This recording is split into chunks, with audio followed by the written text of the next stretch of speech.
दोस्तों नमस्कार।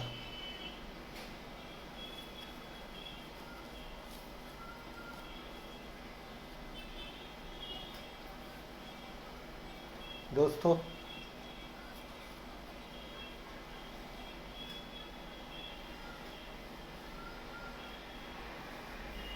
आज हम प्रेम के विषय में बात करेंगे। दोस्तों प्रेम एक ईश्वर की दी हुई एक अद्भुत देन है। जैसा आप जानते हैं ईश्वर स्वयं पे प्रेममय है, इसलिए उसका हर प्राणी जो भी जीव इस दुनिया में आता है वो उसका ही अंश है, और क्योंकि वो उसका अंश है तो वो इनबिल्ट प्रेम के सिस्टम के साथ इस दुनिया में आता है। इसलिए ख़ास तौर पर अगर इंसानों की बात करें, क्योंकि मनुष्य को प्रभु की सर्वोत्तम कृति माना गया है, तो मनुष्य में तो इतनी संभावनाएं हैं कि अगर वो चाहे, और जैसा कि प्रेम के साथ ईश्वर ने हर मनुष्य को पैदा किया है, अगर उस प्रेम को वो बढ़ाए और हर जीव से प्रेम पूर्वक व्यवहार करे और हर एक को प्यार करे, उसमें दरअसल उसको कुछ करने की भी ज़्यादा आवश्यकता नहीं है, क्योंकि प्रेम उसके अंदर इनबिल्ट है। प्रेम के साथ ही ईश्वर ने भेजा है। अगर वो ऐसा व्यवहार करे, अगर वो प्रेम को इतना बढ़ा ले, तो खुद ईश्वर के नज़दीक ही पहुंच जाएगा। और सच्चाई ये है कि फिर उसे जीवन में किसी भी धर्म या जाति को मानने की आवश्यकता भी नहीं रहेगी, कि हर धर्म का मूल जो है वो प्रेम ही है। हर धर्म आपको प्रेम करना ही सिखाता है। प्रेम का तो दरअसल ऐसा है, प्रेम एक ऐसी चीज है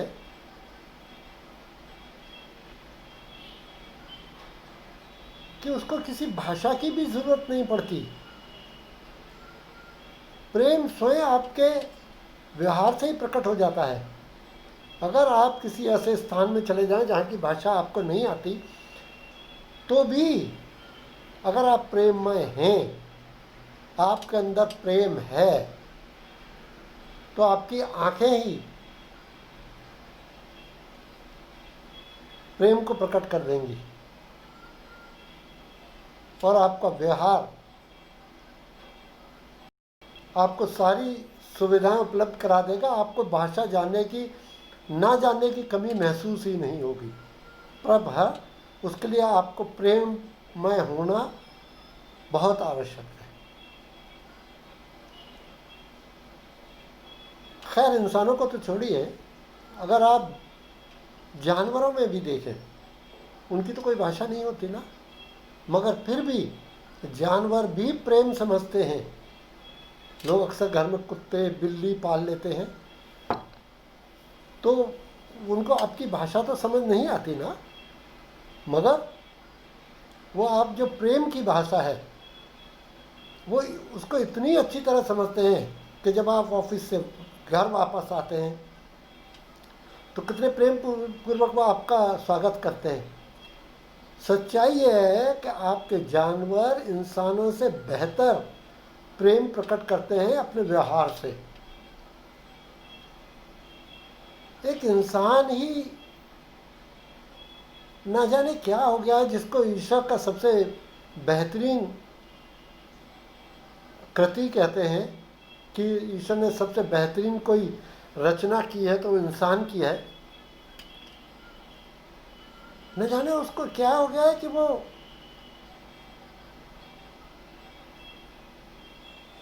प्रेम को ही धीरे धीरे अपने जीवन में जो प्रेम है उसको धीरे धीरे कम करता जा रहा है। आप देखें, आपको अनुभव होगा कि लोगों में प्रेम न जाने क्यों खत्म होता जा रहा है। उसको बढ़ाने की बजाय दिन ब दिन लोग प्रेम से दूर होते जा रहे हैं। न जाने कि बड़े अचंभे की बात है, ये समझ के परे की बात है बिल्कुल। अब तो हालात ऐसे हो गए कि एक साधु, हाँ, एक साधु अपने गुरु के पास गया। साधु नहीं, शायद एक पढ़ा लिखा इंसान, काफ़ी पढ़ने लिखने के बाद उसे लगा कि दुनिया में सब धोखेबाजी है, दुनिया में सब एक दूसरे से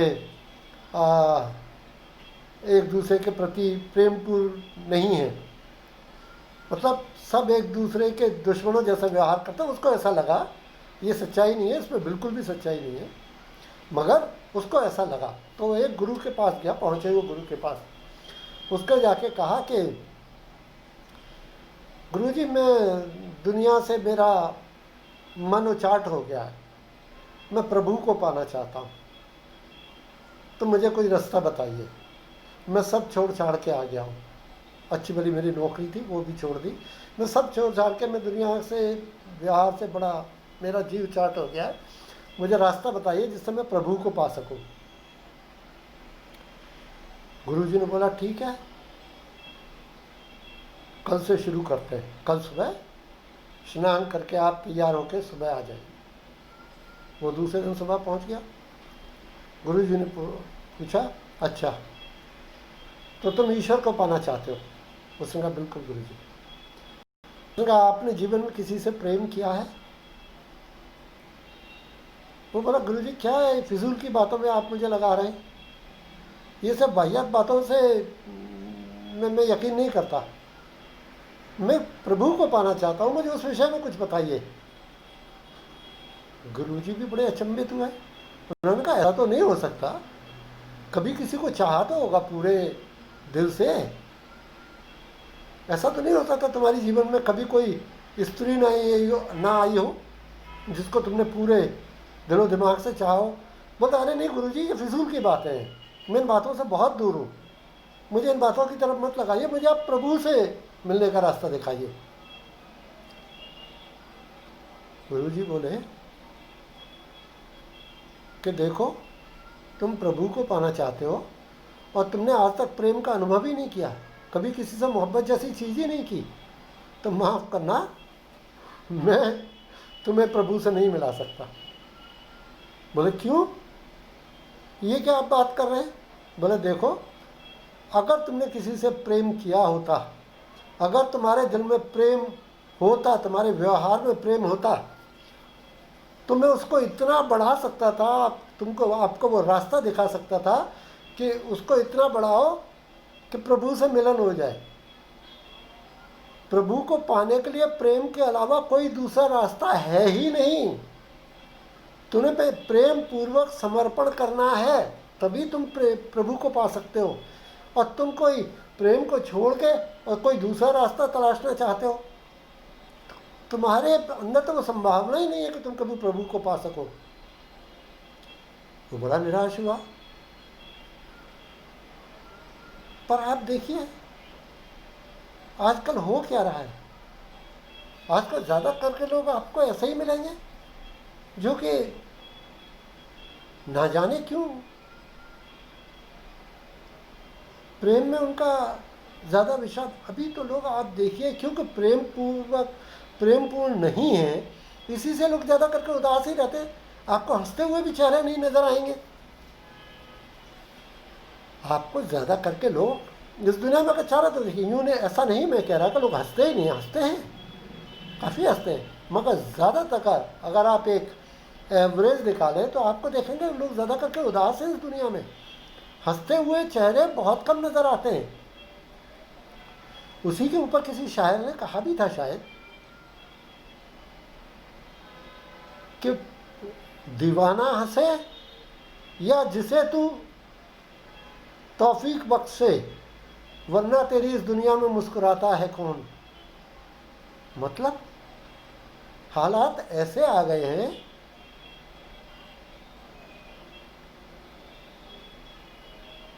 दरअसल ऐसा हुआ, मैं एक किस्सा सुनाता हूँ, मैं अपने घर का ही चलो बात बताता हूँ। पत्नी के साथ एक बार झगड़ा हो गया, होते हैं जैसे घर में होते हैं आमतौर पर, कोई नई बात नहीं है। तो मैंने कहा क्यों यार, क्यों छोटी छोटी बातों से परेशान होते हो, अरे खुश रहा करो। वो बोलती है ऐसे ही खुश रहे, कोई वजह होनी चाहिए। मैंने कहा खुशी के लिए वजह की क्या ज़रूरत है, हमेशा हंसकर मुस्कुराते हुए रहना चाहिए, हंसते। तो उनका जवाब था कि ये ऐसा पागलपन तो सिर्फ आप ही कर सकते हैं, हम कोई पागल थोड़ा ही है जो हर वक्त हंसते रहे मुस्कुराते रहे। अब आप बताइए इस विषय में क्या किया जा सकता है। वो कहते हैं कि हर वक्त मुस्कुराते रहना, हंसते रहना तो आप जैसा कोई पागल ही कर सकता है, हम बिला वजह नहीं। कोई दुनिया में बोलते हैं बिला वजह कोई नहीं हंसता मुस्कुराता रहता। मुझे तो ये बात बड़ी अजीब लगती है, मगर है। अब मैं खैर ये तो मेरे घर की बात हो गई, मैं और एक उसे अपने ही विषय में बताता हूँ। अब देखिए ये आदत ही है। अब मुझे शायद ऐसा नहीं है कि मुझे कोई जीवन में तकलीफ़ों की कमी है, प्रॉब्लम्स की कोई कमी है, बेहिसाब प्रॉब्लम्स है, कोई कमी नहीं है, हर किसी को होती है, ये कोई नई बात नहीं है। मगर मुझे शायद ये ईश्वर की देन है या मेरा स्वभाव, कुछ भी समझ लीजिए। मुझे हर वक्त मुस्कुराते रहना अच्छा लगता है। कोई जब प्रॉब्लम की बात करता है, लोग उदास चेहरा लिए रहते हैं, तो मुझे स्वाभाविक तौर पर और ज़्यादा हंसी आती है। मैं सोचता हूँ ऐसा क्या हुआ है, ये लोग क्यों ऐसे मरे हुए चेहरे लेके घूम रहे हैं, ऐसा क्या साला पहाड़ टूट गया इनके सर पे, ये हमेशा ऐसी हालत में। खैर, तो मैं बता रहा हूँ, एक मेरे मित्र, मैं जब भी उनसे मिलता तो मेरे को देख के बड़े परेशान होते।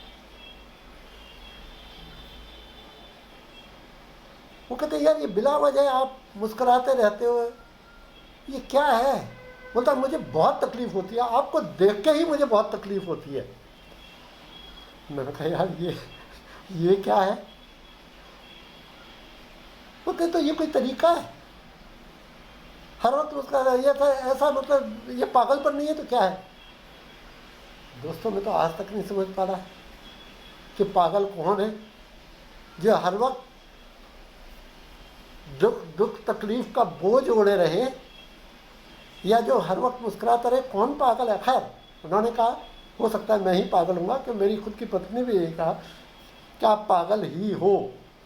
अब तो हालात ये है, मुझे शायद ये बात बतानी चाहिए नहीं, मैं नहीं समझ जानता, मगर हाँ बताता हूँ। अब हालात यहाँ तक हो गए हैं कि मेरी पत्नी कहते हैं आप अपने दिमाग का इलाज क्यों नहीं कराते।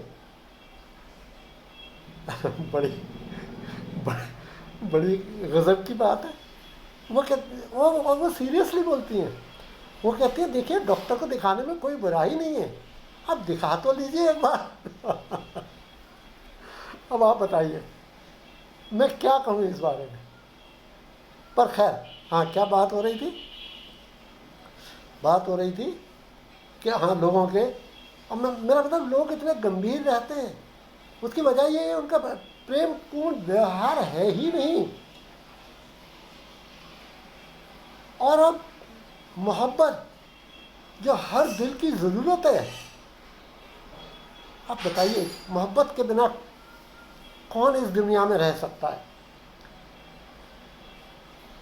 मैं तो नहीं समझता कोई इंसान बगैर मोहब्बत से महरूम होकर भी कोई खुश रह सकता है, कैसे रह सकता है। मोहब्बत, हर प्रेम इनबिल्ट चीज़ है, ईश्वर ने आपको दे के भेजा है। उस प्रेम के बगैर आप कैसे, देखिए जीवन तो निकल ही है, रोते पीटते रहिए, कुछ भी करिए, जीवन आपको मिला है तो जितने वर्ष के लिए मिला है उतने वर्ष चलेगा। मगर बात यह है कि वो जीवन आपने जिया कैसे। परिस्थितियां भी हर एक किसी के भी हमेशा अनुकूल नहीं रहती, ऊपर नीचे हर एक के जीवन में होगा ही, मगर आप रोते पीटे जीवन जीते हैं और आप उस बात से लेके आपको कोई तकलीफ भी नहीं, तो ये अपने आप में भी एक बहुत बड़ा आश्चर्य है मेरे हिसाब से कि आप कैसे ऐसे जीवन जी रहे हैं। मोहब्बत के बारे में देखिए, एक अब ये शेर बिल्कुल सच्चाई लगता है। किसी शायर ने कहा है कि मोहब्बत के लिए कुछ ख़ास दिल मखसूस होते हैं, ये वो नगमा है जो हर साज पे गाया नहीं जाता। बड़ी अजीब बात है। मतलब शायर कहता है कि मोहब्बत के लिए कुछ चुने हुए दिल ही होते हैं जो मोहब्बत को महसूस कर सकते हैं, जो मोहब्बत कर सकते हैं। ये वो नगमा है जो हर साज पे गाया नहीं जाता, कि हर किसी को ज़माने में मोहब्बत नसीब नहीं होती। अगर ये सच है तो ये वाकई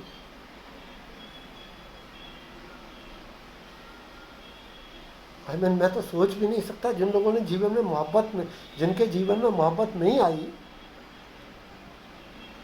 उन्होंने कैसे जीवन गुजारा। फिर हाँ, वही बात है कि जीवन तो हर किसी का चलता है। तो दोस्तों, कहने का मतलब ये है, अगर आपके हिस्से में मोहब्बत नहीं भी आई है, वैसे तो खुदा सबको मोहब्बत देता है, ईश्वर हर एक के जीवन में प्रेम के साथ ही भेजता है, मगर अगर जैसा कि शायर ने कहा, ये वो नगमा है जो अरसाज पे गाया नहीं जाता, अगर नहीं आई है और एक मस्ती भरा जीवन जीना है, तो आप मोहब्बत दीजिए लोगों को, आप मोहब्बत बांटिए, आप हर किसी से प्रेम पूर्वक व्यवहार कीजिए। आपको कुछ करने की ज़रूरत नहीं है, आप प्रेम पूर्वक हो जाइए, बस इतना ही करिए। वो आपकी बॉडी लैंग्वेज खुद ही पहुंचा देती है दूसरे तक बात, और हर आदमी आपसे प्रेम करने लग जाएगा। शर्तिया इलाज है, कोशिश करिए, विचार कीजिए और कोशिश करिए, और फिर जीवन का आनंद उठाइए। थैंक यू दोस्तों।